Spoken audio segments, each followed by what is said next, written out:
Before I start, a couple of things. When I sent this photo through, which is me having woken up from the night of camping, having not done my hair, I then didn't realise that it was going to be blown up quite so massive. Also, this is the first time I've done any kind of live presenting since lockdown, so be nice. Don't be scary. But yes, I am here to talk to you about the era of attention and spoiler alert, does it matter anyway? But before I get onto that, I think I need to give you a little bit of context about attention. And we all know this, attention is this decade's hot new topic. It seems to be the only thing that people can talk about as we've hit the roaring 20s. And on the right side of the screen here, there are some fairly attention-grabbing headlines talking about a revolution that is about to come. And it's no surprise, really, that advertisers, those in the media and advertising world, and brands are kind of getting a little bit concerned that they're going to get left behind on this tidal wave as everybody's attention turns to attention. And currently, there are two schools of thought, two sides of the debate that are raging. You have got the likes of Karen Nelson-Field from Amplified Intelligence and Mike Follett at Lumen, who've made their careers, their businesses, and written books all about attention, and more specifically active attention, and how important that is in terms of driving not just long-term but also short-term KPIs. And you see kind of a chart relating to that on the left. On the other side of the debate, you've got the likes of Craig Maudsley, who is at AMV, and other seasoned strategists and advertising practitioners who are kind of saying, actually, it's all about low involvement processing. That is how advertising actually works, and that is how brands are built. So two sides of the debate that are raging. And I'm going to get splinters in my arse by sitting firmly on the fence here and kind of go, they are both right. Neither of them are wrong. But in order for us to really talk about and think about attention, we need to really, really appreciate what attention really is. And the reality is we kind of talk about attention from the perspective of the marketing world. And we talk about it from just kind of that walled garden. But the reality is we can't do that. We can't just talk about attention from our own space and our own world, because that isn't what attention is all about. In order to truly understand it, what we need to do is start with evolutionary biology. You probably didn't think that I was going to come out here and talk about biology this morning, but I am going to. So, let's start our biology lesson. And let's kind of start with a fundamental of what attention is, or the fundamental of how we kind of process information. We start with some form of stimulus, be that a loud bang, be that, oh, it's getting a bit cold, and it is quite cool in here, isn't it? That might just be me. And we process that stimulus, and some form of response comes off the back of that stimulus. Now, if it's a loud bang, you might look in the direction of where it's come from, or if you're a bit on the chilly side, you might pop on a hoodie. But, you know, this is where we need to start. And that's all attention is. It is the processing of that stimulus in order to create some form of response. And something we absolutely have to remember that is attention as a human behaviour is really, really, really expensive for our body economy. It takes a lot of effort and it uses up a lot of energy. Therefore, active attention is scarce and sparingly used. Okay? We don't use it a hell of a lot at all. And when it comes to attention, we probably think about it a little bit more so from the perspective of System 1 and System 2. So I'm sure you're all very much aware of the work that was done by Daniel Kahneman, Thinking Fast and Slow in 2011. Now, System 1 is all about intuition, it's all about instinct, it's unconscious, subconscious, it's fast, it's associative, we join the dots really quickly, and we do a lot of stuff on automatic pilot. And we do it 95% of the time. 95% of the time, that is how our brain is operating. System 1, intuition and instinct. 5% of the time, we are in system 2. That is all about rational thinking. It takes effort, it's slow, it's logical, and when we're really thinking about something, a lot of the time we are indecisive. It's not fast, it's not quick, it's not automatic pilot. And we need to understand that, because that means that we process different stimuli differently. So when we are consciously processing something, we have very much a considered response. And when we are subconsciously processing something, we have an autopilot response. I've got a question for you now, a bit of a show of hands. Who here thinks it is important to pay attention when you are driving? Thank God for that. Yeah, we all think we need to pay attention when we're driving. Next question, who here has got in the car, their mind has drifted off, you've got somewhere, you're not entirely sure how you've got there, you didn't really pay that much attention, but you've got there in one piece? Hands up. Okay, I'm never getting in the car with any of you, but I have done the same. We've done it on automatic pilot because we know the journey, we've got in, we've done it, we know when the lights are, and we've just done it on automatic pilot. So the way we process stuff results in different forms of attention. So, you know, that conscious attention, that conscious processing is active attention that produces a considered response. And then that subconscious processing is passive attention, and that is the autopilot response. So, is passive attention useful for us in marketing? Well, absolutely it is. But I hate to break it to you. I know in the advertising, media, communications world, you know, we believe that we can solve any problem and overcome any obstacle that is put in our way. But I hate to break it to you, we are not going to be overcoming biology anytime soon. We are not going to be overcoming what our bodies naturally do. So our biology will continue for some time to come to rely quite significantly on passive attention. And the movements between passive attention and active attention will remain zero-sum.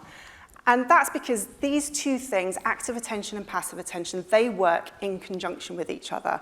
It's not either or. It's not active attention is more important than passive attention, or passive attention is more important than active attention.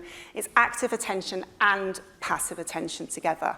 They work in tandem, they work in harmony. So, should advertising focus solely on active attention? Because that's what everyone's saying, that's what everyone's chatting about, that's what all the headlines are about. Well, no, absolutely not. I'm sitting on this fence and I'm going to get splinters in my arse, as I said. But, and this is where we flip to media, this is where we go away from evolutionary biology and we flip into media and communications. Focusing on active attention severely limits scale. At a time when scale for communications is becoming harder to come by. If we solely focus on active attention, then we're only actually trying to reach people during that 5% of human conscience. Now, media is expensive enough, but if we all try to pile into that 5% of people's human conscience when they're actively paying attention, imagine how expensive media and communications would get. So focusing on active attention limits scale. It also means incurring incremental cost. So this chart here shows data from JCDecaux, and it looks at some of their programmatic formats that are more predisposed to passive attention and others that are more predisposed to active attention. And it uses the passive attention formats as that base of 100. And what this shows is that the scale is that much lesser in terms of active attention formats, and the cost is that much more. So it means incurring an incremental cost as well. But also passive attention environments, They grow short-term business outcomes almost as much as active attention formats, which might surprise a few of you. So low attention or passive attention formats, if you've got a control of 100, they sit at an index of 122, whereas high attention formats sit at an index of 127. So, only 5 different points difference there.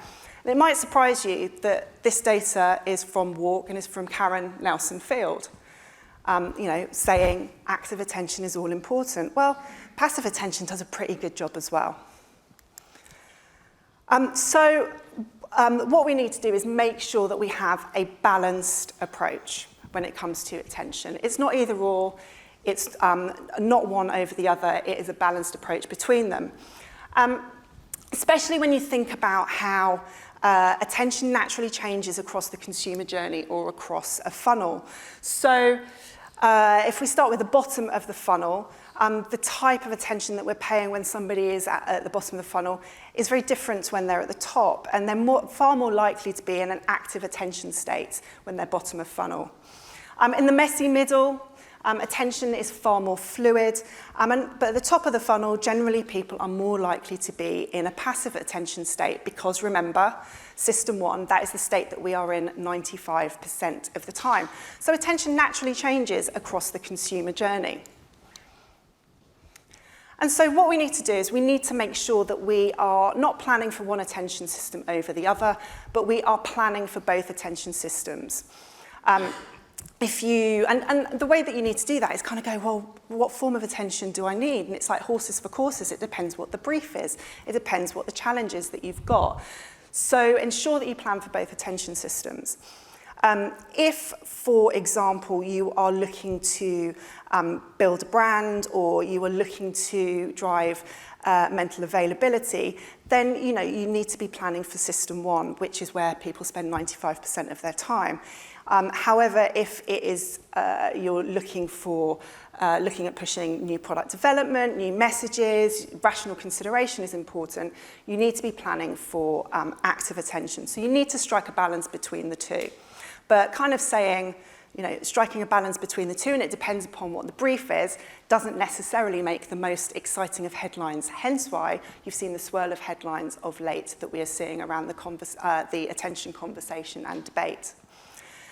Now, this is very macro, but the reality is you can kind of take this down a level and actually adapt your approach across the detail of a plan. So I'm going to walk this through as just a couple of illustrative examples.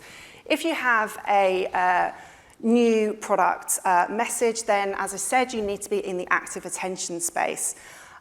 So if that's your campaign objective. And the type of media planning objective that you might have would be that you would optimize to kind of seconds in view or seconds being heard. The type of media buying objective might be cost per view through, completed views, or some type of action. The type of content might be addressable. And the context that you would look for would be high impact, so that you're really, really kind of cutting through. Whereas if actually your brief demands a more kind of passive attention state because it's a more established message or you're always on, then the type of media planning objective might be that you're planning to reach and you're planning to scale. Therefore, your type of media buying objective would be cost per reach, view, or impression rather than cost per view through.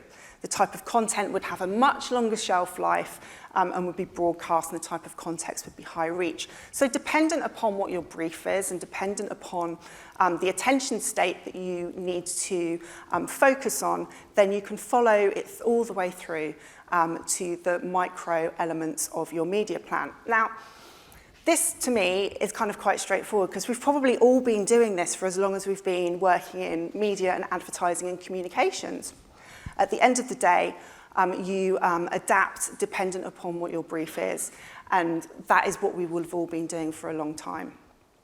The final thing I'd like to say is, and I'm going to use a quote from Bob Hoffman, the ad contrarian, because he sums it up far better than I ever could. And he says that I'm concerned that in this debate, my marketing friends are assiduously avoiding a discussion of what the media are delivering. I know it is supremely déclassé these days to contend that the most important part of an ad is the message, but I can't help believing that my successful recording career is not nearly as dependent upon how many songs I release and where I release them as it is on whether or not I have any hits. By having a hit, I'm getting the best of both worlds. I'm getting a lot more attention and I'm not paying for it.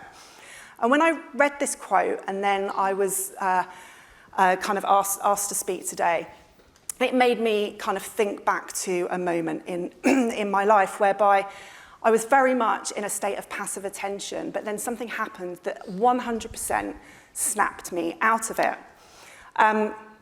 This is where I grew up, northwest London suburbs, and I was driving to pick my sister up from the tube station, a journey I'd done a million times before, so therefore I was driving, not really paying that much attention. And then this came on and completely snapped me out of it.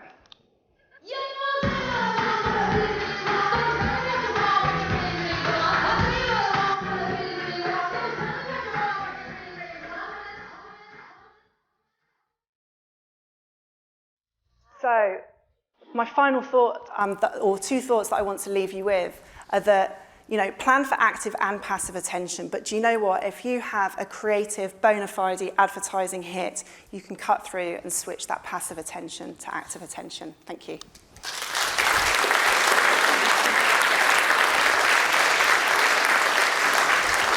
Thank you so much, Katy. That was so interesting, wasn't it? Now, we've got a few questions, and please keep your questions coming in as well. It's really, really nice to hear what you're thinking and what you're interested in knowing more about. We've got one here, Katy from Cat, saying, do you think the attention obsession is an advertising fad that will pass? I don't know if it's a fad, because I think the research behind both sides of the conversation and the debate are both really valid and really important. I think what the recent work has done has effectively made us take a step back and think about things a bit more assiduously. But what it's done for me is just kind of appreciate that it's never either or. Things are never black and white. It depends is usually the answer, but it depends never makes headlines. So I don't think it's going to change everything forever. I don't, in so much as something new will come along. Equally, I don't think it's a fad. I think both sides of the debate are fundamentals of how we go about media planning and how I've been media planning in my kind of 20-plus year career. So. Thank you. And we've just got time for one more. Rachel asks, do you think it's wrong to be talking about attention for most forms of communication, particularly with the debate about advertising being intrusive? Ooh, that's a tasty question. That's spicy. Do you know what? We were having a bit of the intrusivity debate at work last week, actually, and I think it's a hard one. I think there is advertising can be intrusive. Advertising is intrusive in some way, shape, or form. But I think the fact that we operate most of the time on system one, 95% of the time, it's kind of low attention, passive attention, and we are just kind of processing things in the background. For me, I think it's okay. I think there is advertising that is certainly intrusive in the sense that it can be a blot. We've been talking about this in relation to the out-of-home advertising industry of late. But I think generally, I'm going to firmly sit on the fence, as I have done all morning, and kind of go, it depends. Some advertising is intrusive because I think it's not particularly great advertising. But when you've got great advertising, you don't mind it coming into your life and spending a bit of time with it because actually it informs, it entertains, and it adds something. So I think the way to get around things being intrusive is make better advertising. Oh, that's such a great answer. Thank you so much, Katy. Thank you. Thank you so much.